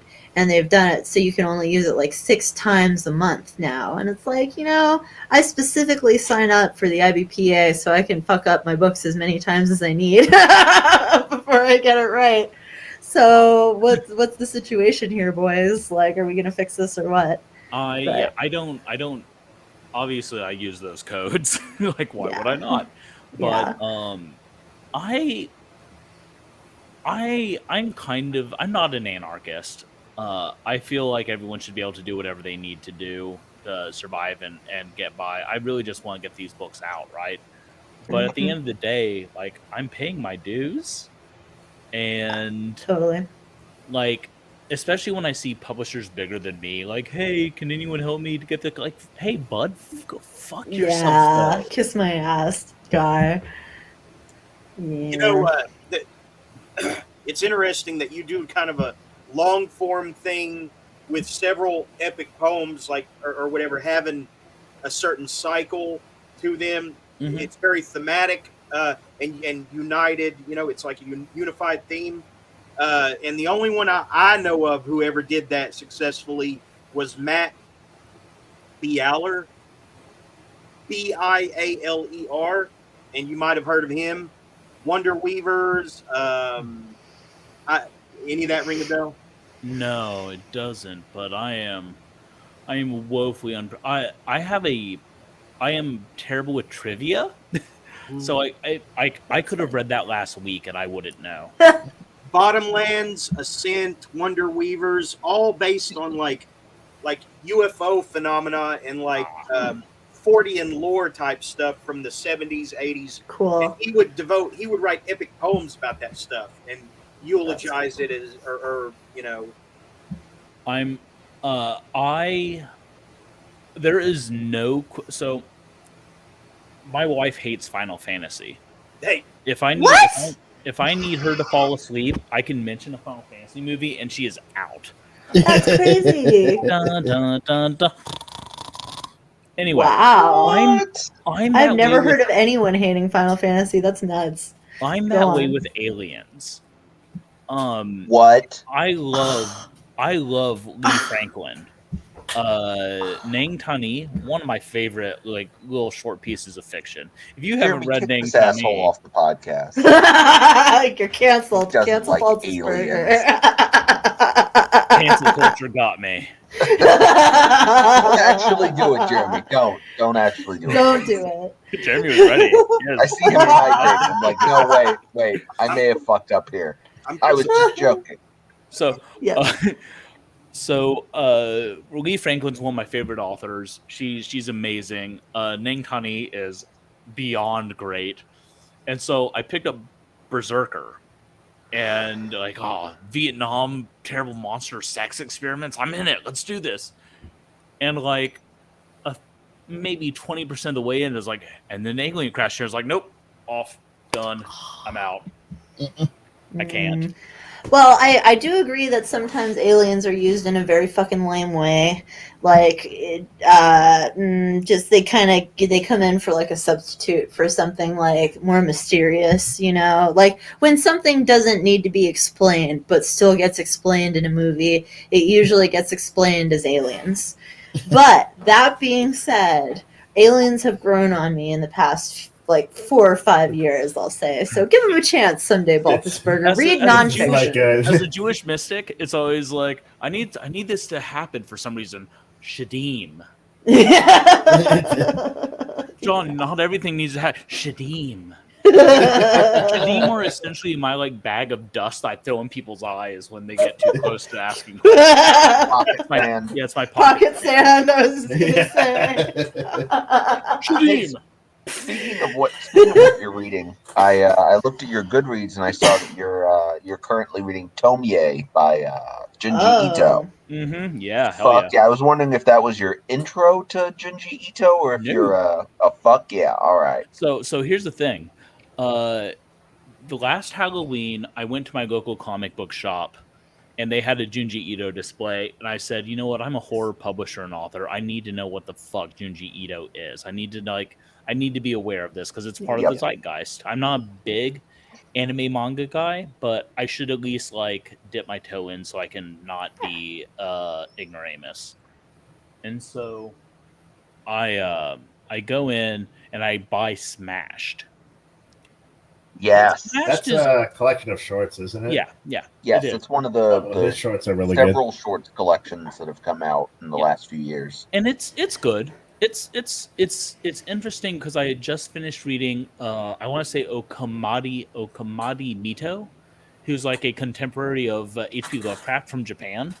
So it's like Japanese weird fiction. It was really interesting because of the cultural difference in this. You mean Rampo Edogawa? No. The human chair and all that? Well, Edogawa Rampa's not really like weird fiction like that. He does have like some of those like erotic, grotesque kind of stories, but for the most part, he was a mystery writer. So I'm just pulling this book up real fast so I can see. There you go. Yeah, if you Okamoto Kido, Master of the Uncanny. Anyway, so I just read that, and it was interesting because it was like, hey, this is different than American horror in an interesting way, and I felt that about Smash, but I wasn't just like ready to choke on the cock of that's the book. I wasn't ready to just jump on the bandwagon of Junji Ito fanboyism. But a few months ago, I saw like the really nice black Tomei, Gyo, and Uzumaki. Yeah, I was gonna say you need to read Gyo. I think you would really like that. I thought, man, those are just so pretty. That one's up your alley, definitely. Gorgeous. This is a gorgeous collection. I'm gonna get these. You know what? It's not my birthday, but it could be. Yeah. In another universe, it is. It's your unbirthday. I read Gyo first. Yeah, exactly. I started off like, okay, this is a. Oh shit! Oh shit! Whoa! And it was so good. And so I put that down and I immediately picked up Uzumaki, and it blew my mind even harder. Uzumaki fucking rocks. I love that. It does. Good. And then I picked up Tomei, so I'm on Tomei now. What's that, Jeremy? Oh, interesting. Oh, cool. First, right? Murakami. But you mean Murakami is not. We were talking. Murakami and Junji Ito are two totally different authors. Uzumaki though is No. No, Oh, Jeremy! no. Uzumaki is Junji Ito! Somebody says. I'm God! Why are you So- like this? My wife and I, I saw Uzumaki on Amazon Prime, and I was like, "Excuse me, this is okay. We're watching this." As someone who has read the entirety of Uzumaki, I was like, "This is fucking weird," but I understand Yeah. why it's happening. My I wife like was just sitting there with her like tea, staring at the TV, like my husband's a fucking idiot. What is this? His taste is terrible. I've heard very mixed things about the Uzumaki movie. It's Have you haven't not watched seen it it, yet. Ben? No, I haven't seen it yet. Yeah, some people think it's like horrible, like the worst thing they've ever watched, and it's only that if you want it to be like what I presume the Uzumaki anime will someday be when it's done in I can't 2,000 wait to years. see that. I can't wait. So stoked Well, for that. Oh, I did recently pick up his adaptation of No Longer Human, and like if you haven't read the novel of that novel is probably Yeah. like the best Japanese novel I've ever read, probably like one of the best of all time. So I'm really looking forward to reading Junji Ito's adaptation of it. so cool. So, That's really exciting. We found the Junji Ito collection of anime on Amazon, and we've been watching those, and those are Those are- pretty yeah. good. Oh, really? Good. Yeah, they're pretty good. There's some that are not. There's some that are kind of like I mentioned, like this is interesting because it's a different culture and a different culture of fear. And then there's Yeah. some that are just like terrifying. Yeah. And I love Junji Ito. Gyo completely transformed me from like a skeptic to a slavering fanboy. Yeah. I figure. I kind of want to get the shark. Gyo Yeah. as a Oh, tattoo. the spider the shark. with the Oh, shark. Yeah. But when the shark actually- just like forced through the cabin, that part's fucking Yeah. awesome. Yeah. I need to lend Susan Snyder that book just so It's she so can good. read that. I actually got my very first tattoo earlier this week, and Oh. I am considering in things that are future potential tattoos. I am very strongly considering getting some Junji Ito That'd be inked on my dope. body. That'd be I sick. highly recommend it. Yeah, you Did you should. get- That'd be awesome. Did you get my face tattooed on you? That's a popular one. No, I would get a tattoo of your arm on my leg though. I have a lot of good ink on my arm though. Like Oh it's not- shit! Okay, no wait, that's way too complicated. Yeah. Kirby. Oh, I Metroid. love Kirby Metroid. Nice. Got Warcraft, You got some Zelda in there. Monster Hunter, Zelda, Castlevania, Castlevania. and Monster Hunter. That is an Oh, impressive and sleeve. This side, yes, this side. That's awesome. My beholder. Is that the Final Fantasy? Nice. That's dope. That's cool, man. That's the D&D monster, the Beholder. That's cool as Yep. sick. Okay. Yeah. That's fucking sick. That's Cool. I like ink. I'm a fan. I am still trying to convince a group of people to get matching Agaretsuko tattoos with me. Oh, I love this silence. Agaretsuka? No, sorry. What is that? Agaretsuko is a Hello Kitty offshoot about a little red panda who's very meek and goes to her office, and then to blow off steam, puts corpse paint on and screams death metal. Gretsuko, yeah. Agaretsuko is my spirit animal. That's And hilarious. She's like this. She's like an office lady panda who blows off steam by singing death metal at karaoke. but I That's found really out about cute. Agaretsuko while in Tokyo before it came to America. Oh, that's And awesome. I was there for a wedding, and I was like one of 4 Americans. I was like, guys, like we have to get these tattoos. Like we're here for a wedding, we have to get these tattoos. And everyone was on board except the groom, who was like, "No, I want to be able to go into a bathhouse with my father-in-law and be naked together." Whatever. That is the lamest reason to not It- get a tattoo. I I can't get a know. tattoo I wanna because be- I want to be good naked tattoo. with my father-in-law. It's a weak reason. That would be a cool tattoo of Gretsuko doing the screaming face with the corpse paint and doing the devil horns. That'd be pretty awesome. Yeah. My wife is on board. We just have to find the rest of the people, so it'll happen one day. Does anybody fucking remember? For some reason, I'm just forgetting names left and right for things. Does anyone remember the name of the manga series? It was like 3 parts. Each collection was a series of short horror stories based on Japanese urban legends. Ring any bells to anyone? Not by Junji Ito, but kind of a similar style. Kind of a I similar think I style. know. Is there like a lot of like are they like very short stories with very little dialogue and tend to Yes. have and I'm like I know what you're talking about. I cannot remember what the name I is. know. It starts with an F or something like that. Is it Faces of Horror or something like that? What is it? It's like something don't- like that. I'm going crazy. It used to get posted on 4chan's paranormal board all the time. Faces of Horror rings a vague. You're thinking about Faces of Death, I think, is where I'm getting the connection. I'm not thinking of Faces of Death. I'm usually thinking about Faces of Death. Yeah. Was it the people who like are like filling holes in the mountain that people are traveling? That's Junji Ito too. That's so good. Ito, that's the first one I read, and that's what really got me into him.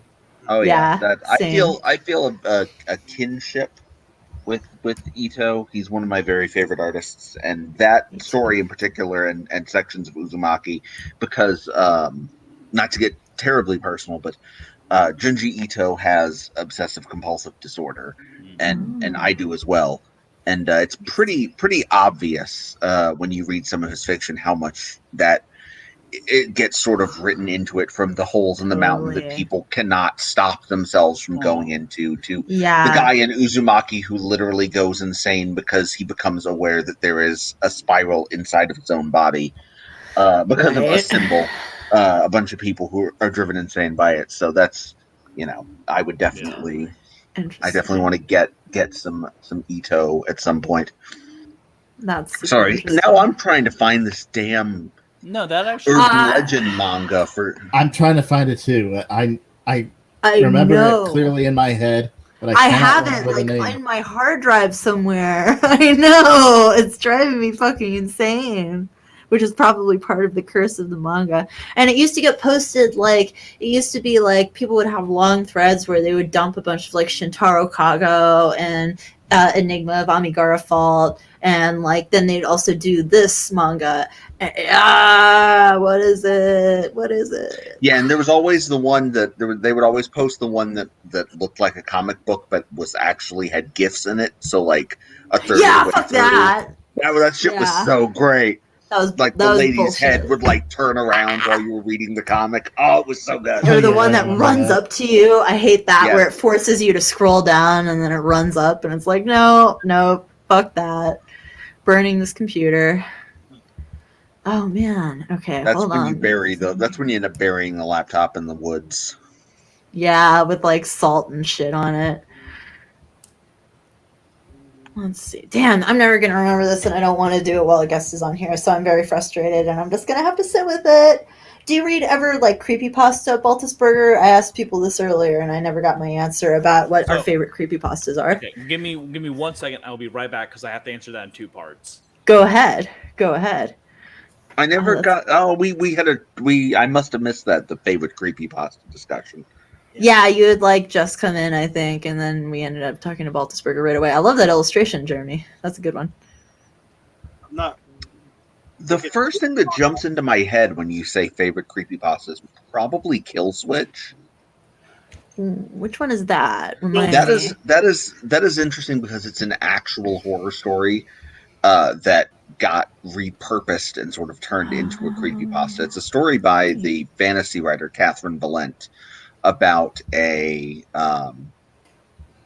haunted, a strange video game that is made in a a post-Soviet country called the Karvina Corporation, that is about a woman and this sort of amorphous figure who are trying to escape a town after there is an accident involving a nuclear reactor, and the game itself is basically unbeatable.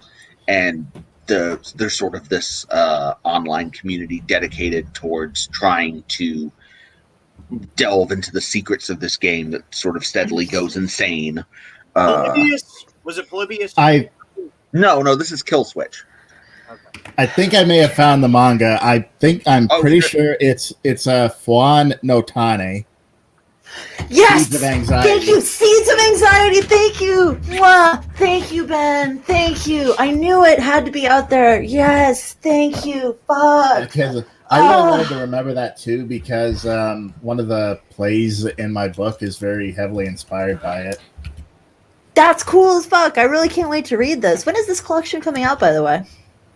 This year?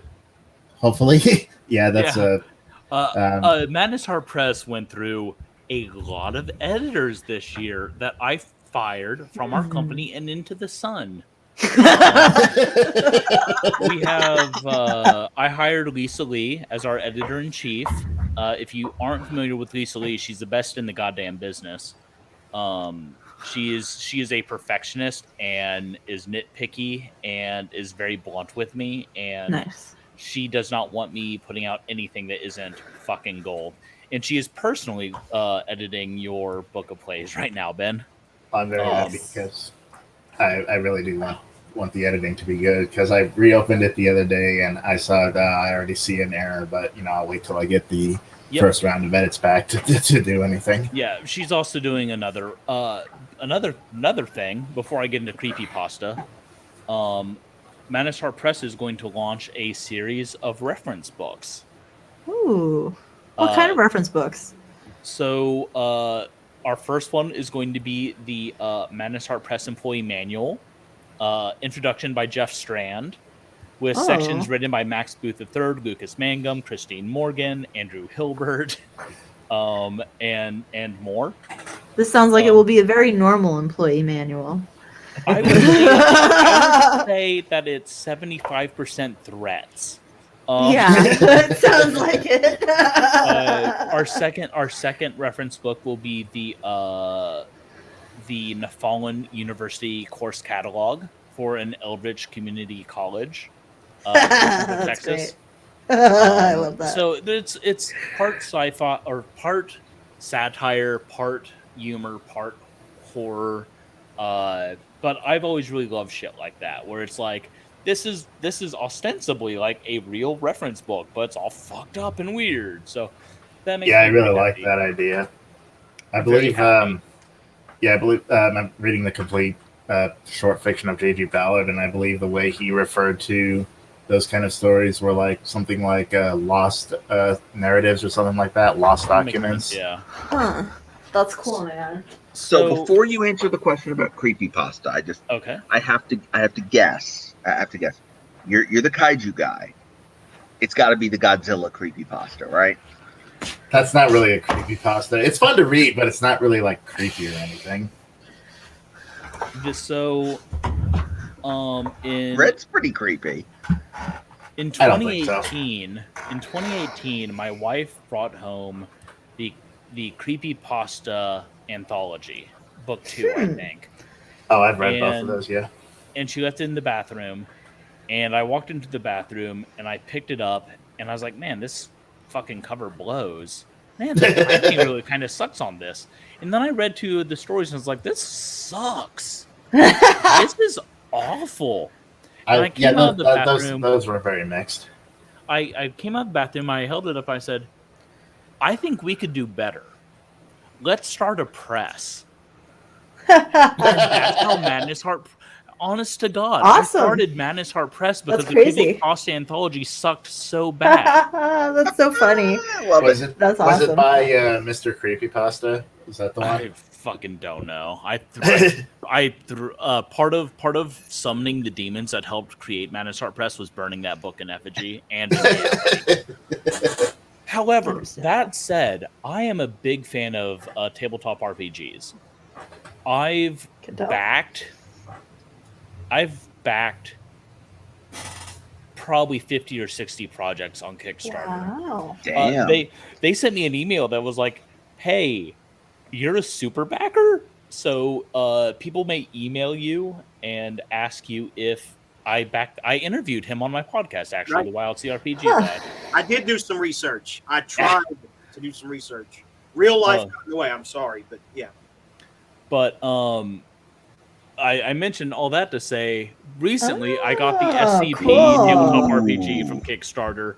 Oh, that's pretty sick. cool. I love SCPs are super fascinating and interesting Yeah. storytelling to me, and I That's was fun.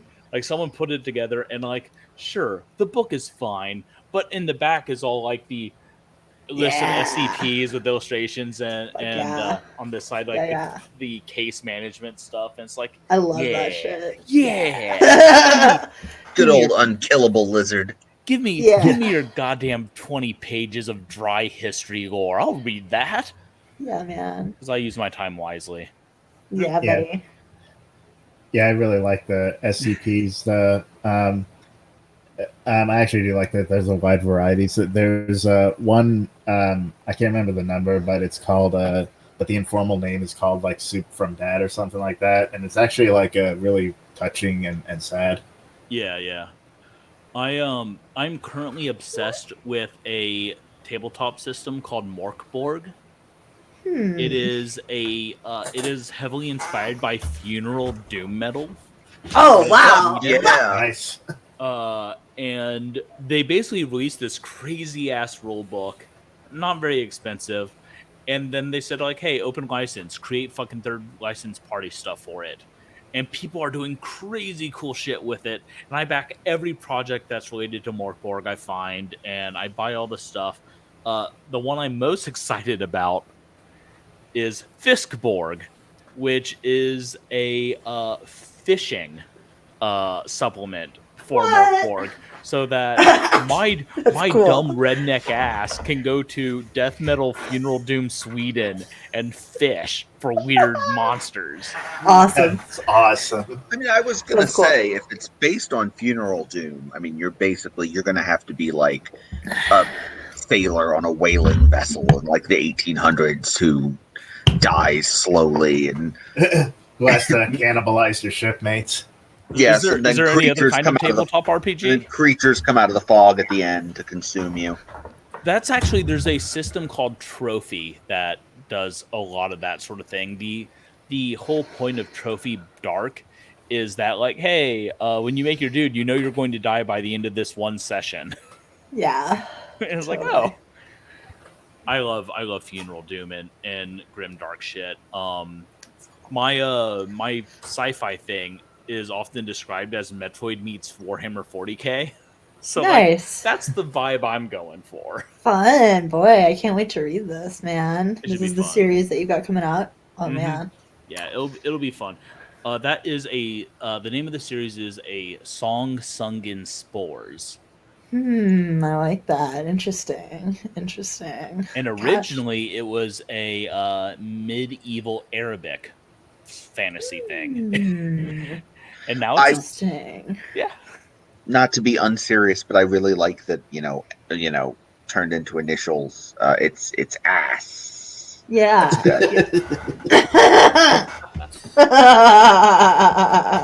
You just can't escape it, Baltisberger. It's just the butt follows. My initials going up were Jab, and people like making fun of that. I say my initials going up as though it's changed.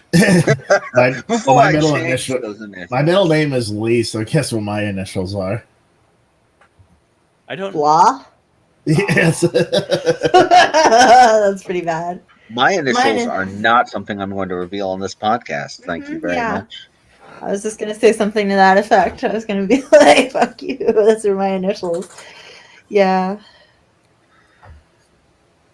Well, I don't know what you guys are talking about anymore, so it must be. It's getting late now. I'm AAA. I'm that guy that's at the top of all the arcade machines. Okay, so I call you if I've got a problem with my car too, right? You didn't think this through. Oh, You dear. didn't think this through, bimbo. I used to work at this is I totally off rarely topic. do, so. I used to work at a roadside assistance place, and apparently the last time I read Factotum was when I was working there, because our ideal was 3-minute calls. And when I opened Factotum recently, I found my bookmark was this Venn diagram I had made that says 3-minute calls, and then it's got people with their VIN number on one side and people who know where they are on the other side. And I pulled that out as my bookmark, and I was like, wow, I know exactly the point in space time I was when I last was reading this book. Isn't that incredible? Art stuff. That's beautiful. wow. It's always fun when the bookmark lets you know exactly where you were the last time you read the book. Yeah, I love that too. When you get a book from a thrift store and it's got like a weird bookmark or an inscription inside, it's always like, "Happy birthday, Jonesy! Please don't sell this book at Books A Million in 10 years. Love, Mom." You know. So you laid out a pretty amazing release list there. Yeah. You're going to be a busy guy. I've read I don't know if you're talking about the thing I mentioned on Facebook the other day. I wrote out everything I have going on from now until the end of this year. Wow. And then after I wrote that out, I was like, man, people are just going to be fucking sick of me because there's like 3 things every single month from now till January. And it's like, well, I could not do that, but fuck it. No, you want to keep your stuff out there. What does your because I'm always interested in this. What does your like writing I can't even think of the word. It's so goddamn late. What does your whole writing schedule setup look like? How do you get those 3 things out a month from here to the end of the year, while also managing, your own company? So remember that don't remember, but first I didn't have a single thing published until last month. Nothing came out for the first 6 months of the year. So I had some built up. I thought Abhorrent Siren was going to come out like much earlier than this. There we go. I found the list. So yeah, remember I wasn't Facebook friends with you until like 20 minutes ago. You kept looking at my avatar and being like, "Nope, those titties are too fine." So this year, I had a short in Strangers with Fiction 2, then The Crimes and Passions of John Stabberger, and Abhorrent Siren. In August, I have the sequel to Book of Trafe Magic, Son of the Right Hand. I have I have 2 shorts, including 1 poem in Let the World Drown. And then September 2nd, John Stabberger, and my omnibus for UPD Texas Case Files.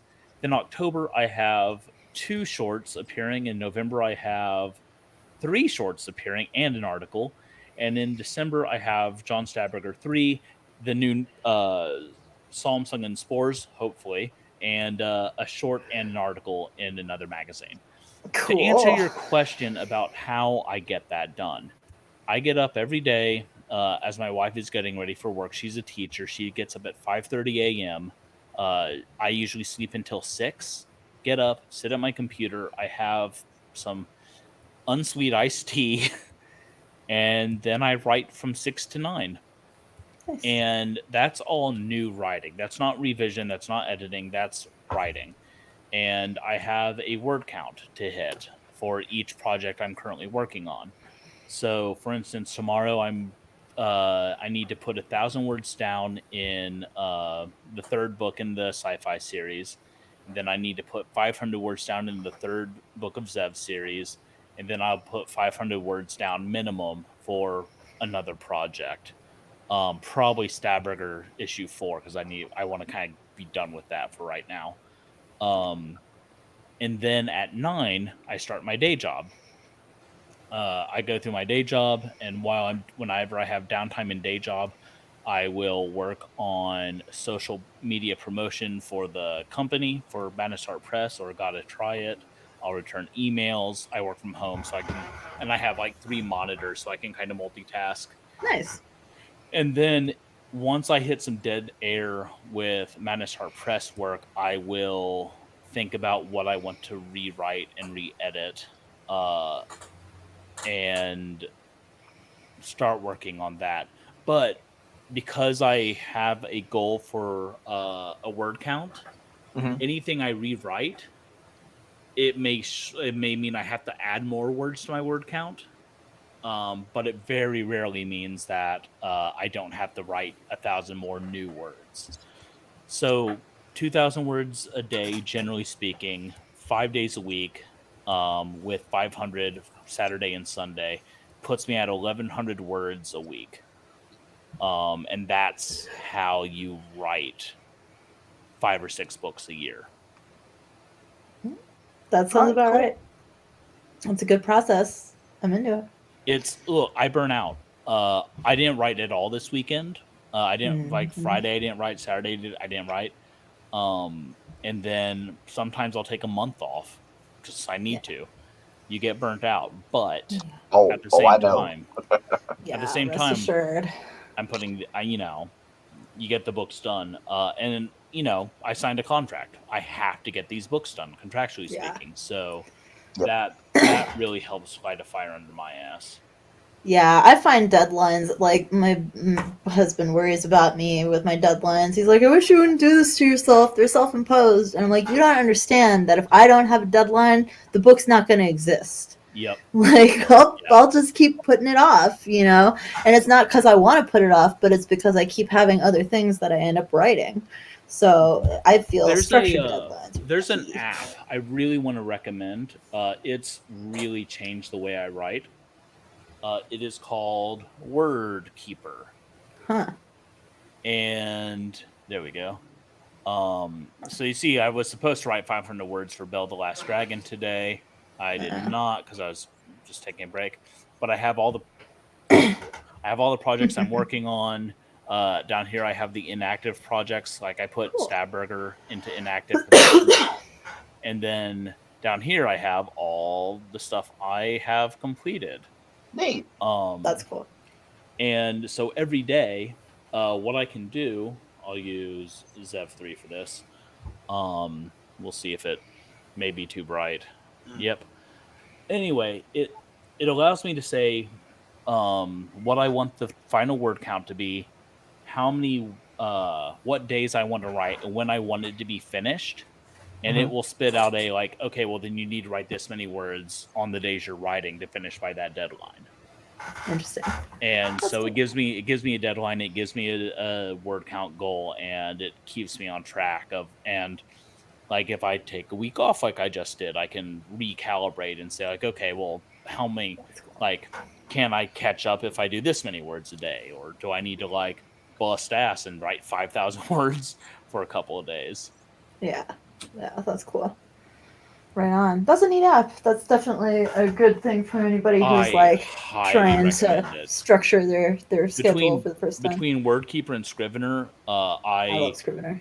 I probably upped my productivity 400 times. Nice. That's great. Awesome. Beats the shit out of slacking off all week and then having to kill yourself on Sunday to catch up. Yeah. Hard to do that when you have a wife and a daughter. Yeah. Oh, no, I have a family as well. I know. Killing yourself doesn't work. Be understanding. Well, it is 10:30. I've been here for 2 hours, and it looks like y'all have been here for 5 hours. Yeah. We're a long show. So let me once again say, thank you so much for having me on. It would be amazing if anyone listening were to pick up Abhorrent Siren. I'm very proud of it. I think it's a great little book. And if you really wanted a signed copy, you can get it from my website, www.kaijupoa.com, or of course it's available on Godless or on Amazon, whatever your heart desires. That's awesome. Thank you so much for coming on, John. It was wonderful to have you. You were great to talk to. Yeah, it was so thanks fun. for coming on. This was really great. You're welcome back anytime. So yep. Yeah, please come back. Have a good night. Right. Bye. Talk to you later, man. Bye. Yep. That was great. You guys really awesome. Covered my ass with that one. I mean, I think I insulted the man by not coming as prepared as I meant to, but like I said, Baltisberger seems very chill.